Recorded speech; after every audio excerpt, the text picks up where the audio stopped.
Hello everyone, welcome to government preparation Adda. इस class में हम जीके के टॉप 25 क्वेश्चन डिस्कस करेंगे और ये सभी क्वेश्चन इंपॉर्टेंट है और प्रीवियस एग्जाम में पूछे गए हैं। चलिए शुरू करते हैं, वीडियो को लास्ट तक देखना। हमारे सौर मंडल का सबसे बड़ा प्राकृतिक उपग्रह है। इसका आंसर है गैनीमेड।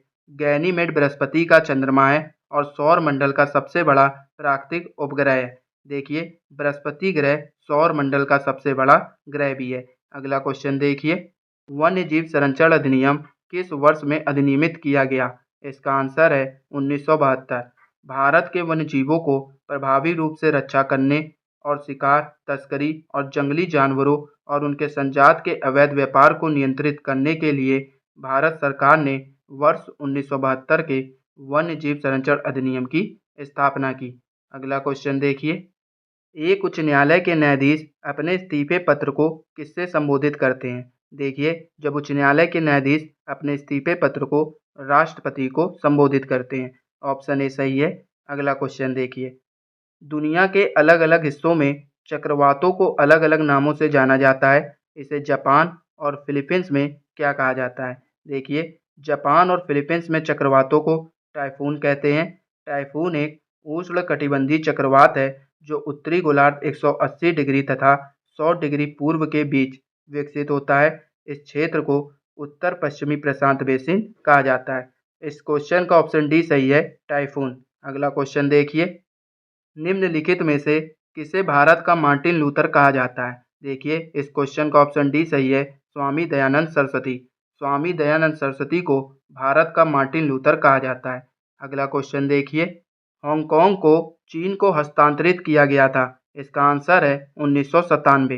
हांगकांग को 1997 में चीन को हस्तांतरित कर दिया गया। अगला क्वेश्चन देखिए, जुते हुए खेत के संबंध में सबसे पहला साक्ष्य कहाँ से प्राप्त हुआ? इसका आंसर है कालीबंगन। राजस्थान के कालीबंगन में खुदाई से प्राप्त सबसे पुराने 2800 ईसा पूर्व जुते हुए कृषि क्षेत्र का प्रमाण मिला है। यह एक ऐसी साइट भी है जिसने सबसे पहले दर्ज किए गए भूकंप का प्रमाण भी दिया है। अगला क्वेश्चन देखिए, सत्यार्थ प्रकाश किसके द्वारा लिखा गया था? इसका आंसर है स्वामी दयानंद सरस्वती। सत्यार्थ प्रकाश एक प्रसिद्ध धार्मिक और समाज सुधारक और आर्य समाज के संस्थापक महर्षि दयानंद सरस्वती द्वारा मूल रूप से हिंदी में लिखी गई 1875 की पुस्तक है। अगला क्वेश्चन देखिए, जहांगीर के शासनकाल में मुगल दरबार में पेश होने वाला पहला अंग्रेज कौन था?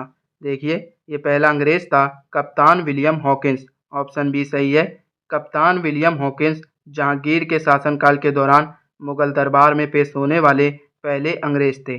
अगला क्वेश्चन देखिए, स्वेज नहर निम्नलिखित में से किस जल निकाय को जोड़ती है? इसका आंसर है भूमध्य सागर और लाल सागर। स्वेज नहर स्वेज के इस्तमुस के माध्यम से भूमध्य सागर को लाल सागर से जोड़ती है और अफ्रीका और एशिया को विभाजित करती है। स्वेज नहर मिस्र में एक कृत्रिम समुद्र स्तरीय जलमार्ग है। अगला क्वेश्चन देखिए, निम्नलिखित में से किस देश के साथ भारत सबसे लंबी अंतर्राष्ट्रीय सीमा साझा करता है? इसका आंसर है बांग्लादेश। बांग्लादेश के साथ भारत सबसे लंबी अंतर्राष्ट्रीय सीमा साझा करता है 4096 किलोमीटर, और चाइना के साथ 3488 किलोमीटर, और पाकिस्तान के साथ 3310 किलोमीटर, और नेपाल के साथ 1752 किलोमीटर की सीमा साझा करता है। सबसे लंबी अंतर्राष्ट्रीय सीमा बांग्लादेश के साथ। अगला क्वेश्चन देखिए, छठी अनुसूची का प्रावधान निम्नलिखित में से किस राज्य में लागू नहीं होगा? इसका आंसर है गोवा। दिए गए विकल्पों में से छठी अनुसूची के प्रावधान गोवा राज्य में लागू नहीं होंगे। भारतीय संविधान की छठी अनुसूची इन राज्यों में आदिवासी आबादी के अधिकारों की रक्षा के लिए असम, मेघालय, त्रिपुरा और मिजोरम में आदिवासी क्षेत्रों के प्रशासन का प्रावधान करती है। अगला क्वेश्चन देखिए, भारत का अंतिम शक्तिशाली मुगल शासक किसे माना जाता है? इसका आंसर है औरंगजेब। भारत का अंतिम शक्तिशाली मुगल शासक औरंगजेब आलमगीर था। औरंगजेब ने 1658 से 1707 में अपनी मृत्यु तक मुगल साम्राज्य पर शासन किया। अगला क्वेश्चन देखिए, राज्य पुनर्गठन आयोग के अध्यक्ष कौन थे? देखिए, सैयद फजल अली ये राज्य पुनर्गठन आयोग के अध्यक्ष थे। न्यायमूर्ति फजल अली राज्य पुनर्गठन आयोग के अध्यक्ष थे। भारत में राज्य की सीमाओं के पुनर्गठन की सिफारिश करने के लिए 1953 में भारत सरकार द्वारा पुनर्गठन आयोग की नियुक्ति की गई थी। आयोग के अध्यक्ष न्यायमूर्ति फजल अली थे। इसके अन्य 2 सदस्य एच.एन. कुंजरू और के.एम. पडिक्कर थे। अगला क्वेश्चन देखिए, भारत में मोबाइल कोर्ट किसका सुझाव था? इसका आंसर है doctor APJ Abdul Kalam. Option C सही है। अगला क्वेश्चन देखिए, निम्नलिखित में से कौन सा ग्रह सौर मंडल के अन्य ग्रहों की तुलना में विपरीत दिशा में चलता है? इसका आंसर है यूरेनस, अरुण। शुक्र और अरुण को छोड़कर हमारे सौर मंडल के सभी ग्रह अपने उत्तरी ध्रुवों के ऊपर से देखने पर वामावर्त घूमते हैं, जिसका अर्थ है कि उनका घूर्णन पश्चिम से पूर्व है। लेकिन बाकी जो ग्रह हैं वह पूर्व से पश्चिम घूमते हैं। बस ये 2 ग्रह हैं शुक्र और अरुण जो पश्चिम से पूर्व घूमते हैं। अगला क्वेश्चन देखिए, कोलेरू झील भारत के किस राज्य में स्थित है? इसका आंसर है आंध्र प्रदेश। अगला क्वेश्चन देखिए, संविधान के दिए गए अनुच्छेदों में कौन सा मौलिक कर्तव्यों से संबंधित है? इसका ऑप्शन ए सही है, आर्टिकल 51 ए। 1976 में अधिनियमित भारत के संविधान का 42वां संशोधन राष्ट्र के प्रति भारतीय नागरिकों के मौलिक कर्तव्यों को निर्धारित करता है।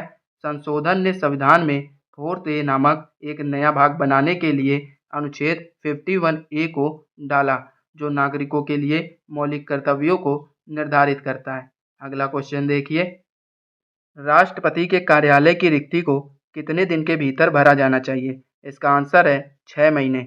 भारतीय संविधान के अनुच्छेद 56 के अनुसार राष्ट्रपति के कार्यालय में उनकी मृत्यु, इस्तीफे या निष्कासन या अन्यथा के कारण होने वाली रिक्ति को भरने के लिए चुनाव के बाद जितनी जल्दी हो सके और किसी भी मामले में 6 महीने से रिक्ति की घटना की तारीख के बाद में आयोजित नहीं किया जाएगा। अगला क्वेश्चन देखिए, किसी राज्य में मंत्रिपरिषद के सदस्यों को पद की शपथ कौन दिलाता है? देखिए, यह शपथ उस राज्य का राज्यपाल दिलाता है। ऑप्शन ए सही है। किसी मंत्री के कार्यालय में प्रवेश करने से पहले राज्यपाल उसे पद और गोपनीयता की शपथ दिलाते हैं। दोस्तों, ये थे आज के इम्पोर्टेंट क्वेश्चन। अगर आपको क्लास इन्फॉर्मेटिव लगी हो तो वीडियो को लाइक कीजिए, सब्सक्राइब कीजिए और शेयर कीजिए और बेल आइकन को जरूर दबाइएगा ताकि वीडियो अपडेट आपको सबसे पहले प्राप्त हो। धन्यवाद। राष्ट्रपति के कार्यालय की रिक्ति को कितने दिन के भीतर भरा जाना चाहिए? इसका आंसर है 6 महीने।